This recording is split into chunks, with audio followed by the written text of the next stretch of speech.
শুভ্র পালানোর জন্য যতবারই বাইরে বেরোনোর চেষ্টা করে ঠিক ততবারই সে ঠাকুরঘরের মেঝেতে ফিরে আসে অজ্ঞান হয়ে, যেন বাড়িটা তাকে ছাড়তে চায় না।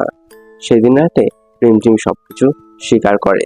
তোকে ছাড়া আমি বাঁচবো না, তোকেই দিতে হবে বলি, আর তুই হবি আমাদের ভালোবাসার প্রমাণ। আমি হরিনাথের কাছে শপথ করেছি। শুভ্র চিৎকার করতে চায় কিন্তু তার মুখ বন্ধ। ঠিক তখনই ঘরের বাতি বন্ধ হয়ে যায় আর একটা নীরবতা বিরাজ করে। ঘরের মধ্যে আসতে থাকে এক লম্বা ছায়া, যার হাড় বেরোনো মুখ আর পিঠটা কুঁচো, আর তার ঠোঁটের থেকে আসছে এক পচা গন্ধ। শুভ্রের কানে কানে এসে ছায়াটি ফিস ফিস শব্দে বলে, তোর রক্ত চাই, ওর ভালোবাসা পূরণ করব। পরের দিন সকালে গ্রামবাসীরা রিমঝিমের বাড়ি যায়। কোনো উত্তর নেই, দরজাও ভেতর থেকে বন্ধ।